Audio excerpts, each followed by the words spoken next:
Magandang araw sa atin lahat. Welcome back Rampage YouTube Vlog. So, ngayon nandito tayo sa Nailong. Papawis muna tayo sandali. Ito yung ayun yung guide natin. Medyo matagal tayo nakatambay. Tapos ngayon lang tayo nakabalik. Medyo nahihirapan. Mahirap yung wala tayong ensayo. Tapos guys tayo na medyo hindi naman malayo, lapit lang pero talagang kakapusin tayo sa hininga kasi alam mo hindi basta-basta to kailangan sige-sige. So ngayon dito tayo sa Nailong, no? Dito unahan sa Kalumpang Usdo. So pahinga muna tayo sandali. Bala ko sana pumunta ng Santander, yung may mga maliliit na shark, no? Yung marami na kasing pating doon. Siguro meron na rin mga malalaki dito kasi ang dami nga. Gusto nating puntahan sa susunod na lang balik pag sunod rides. Ngayon, maya maya uwi na tayo kasi medyo minit na rin, no? So, ayun.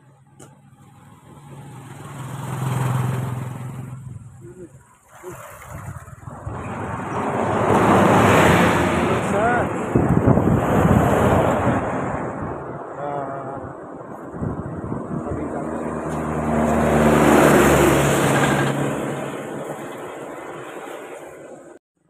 may dumaan kasamahan natin sa motor. Hindi tayo napansin. Hindi niya. Ayun, pahinga tayo sandali. Tapos maya maya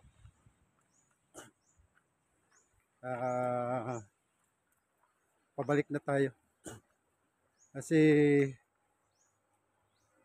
kaya tayo medyo umagang uwi kasi maghahanap buhay pa tayo. No? Hindi lang naman na puro rides lang yung ginagawa natin. Eh, siyempre, maghahanap buhay din tayo para sa pamilya natin. No? Ayun yung bike natin.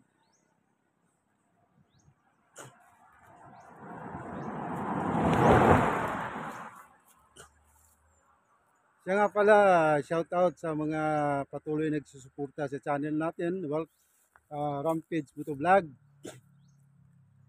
At uulitin ko, maraming salamat sa mga nag-subscribe, sa mga palaging nanonood sa channel natin. Maraming salamat. At bago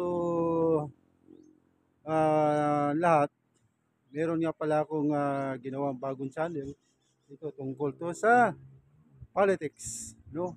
Hindi lang politics, sa mga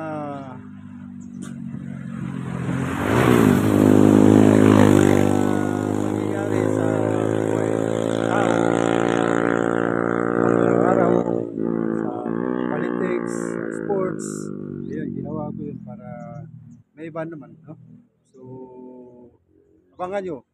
Tamaan, huwag magalit. Ayun yun, bago nating channel. Hindi ko pa, nakagawa na ako pero wala pa akong videos na na-upload. Baka mamaya ma-upload tayo. Eh, siyempre, mag-uumpisa naman tayo sa una. Wala pang subscriber. So, nakikisuyo ako sa mga vloggers natin na kadikit natin na suportahan yung bago nating channel. Tamaan, wag magalit. Maganda to. Naisipan ko to kasi ito more na information kasi to sa mga pangyayari sa buhay, pamilya, sa sports, lahat-lahat, lalo na sa politics, sa mga pangyayari politika, hindi lang sa itaas, no? Sa barangay, lokal. Ayun yung naisipan ko na gagawa tayo nun kasi para mamulat yung mga kababayan natin na walang kalam-alam, no? Walang kalam-alam sa mga nangyayari sa ah, Pilipinas ngayon. So, ngayon, hindi tayo magtatagal. Pauwi na tayo. Dahan-dahan lang tayo uwi.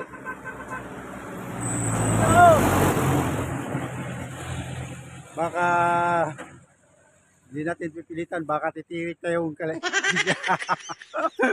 baka bigla tayong titirik. Magugulat yung mga tao ano nangyari. So, kasi hindi naman sa minsan-minsan nagbabike tayo, minsan pero iba yung sandali lang, iba yung pangmatagalan, ano. So, let's go, pauwi na tayo.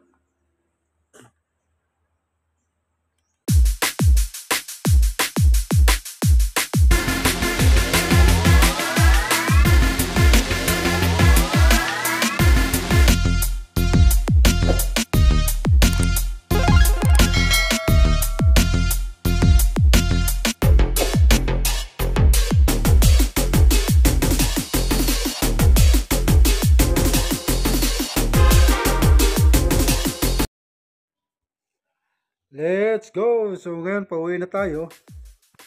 Pero bago tayo uuwi, may dadaanan tayo. Dadaan tayo dun sa ginagawa nilang bagong munisipyo at saka bagong covered court. Yun, kasi yung covered court kasi dati, dinaklas kasi yung bagong munisipyo doon nilalagay. So nagumpisa na kung yung construction, ano? Tapos yung covered court na naman na bago doon nila ilagay sa tabing dagat. So titingnan natin, dadaan tayo doon para makita nyo yung covered court. Sabi nila wala pang December matatapos na daw yun. Sabi-sabi lang yun, no? Naririnig lang natin sa mga maritis. Maritis, narinig lang natin sa mga maritis. Hindi ako nagsasabi, no? So, nakimaritis lang tayo. Hindi sigurado yun kung talagang matatapos yun bago mag-Desembre. So, ngayon marapit na. Doon sa unahan, ayun, munisipyo na yun. Ayun, ito, hotel. Ayun, hotel na yun, Bedalon.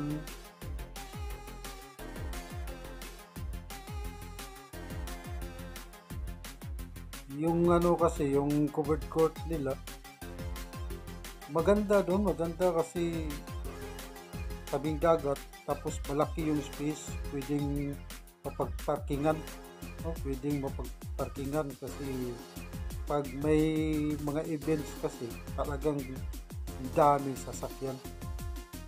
So ngayon malapit tayo doon sa unahan, sa may kanto, munisipyo na yun. So dito na tayo, ayun, munisipyo na yan, no? Ito, RHU.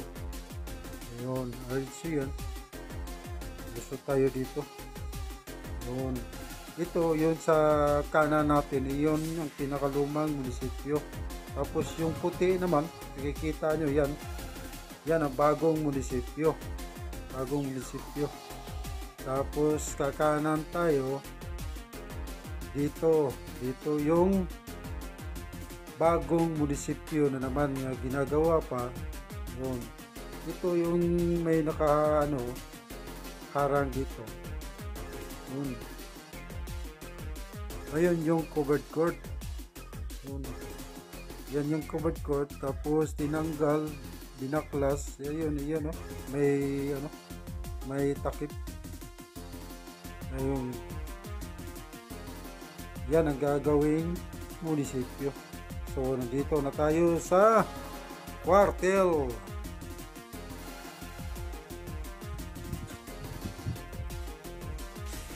Nandito na tayo ngayon sa Uslob, no? Kwartel. Ito yung kwartel, no? So, nandito tayo. So, ito, pagpakita ko sa inyo, ito. dati covered court to.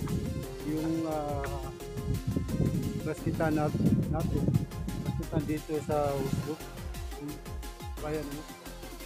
Eh, hindi ba?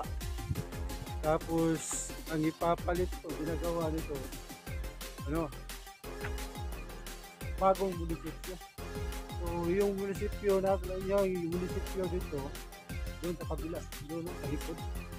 Tapos, ito, lilipat dito. Gawing munisipyo, malaking munisipyo na to. Tapos, yung covered court naman, lilipat doon sa kabila, doon sa dulo, sa may dagat, ano, tabing dagat. So, napadaan tayo dito na ayun ang muna kabalik. Ayun yung bike natin. Kung alam nyo na ito, huwag yung ano ito kasi napakatanda ng bike. Tanda na to.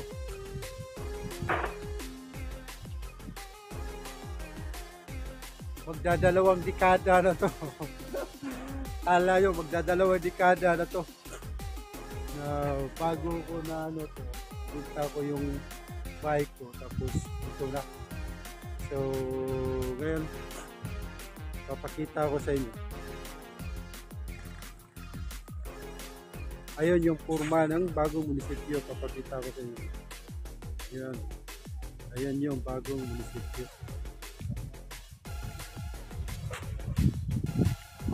Ilang. Ayan yan.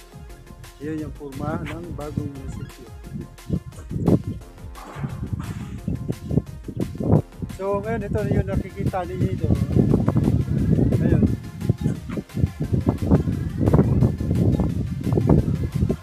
Ayan yung bagong covered court na baka wala pang December. Ilang buwan masaka.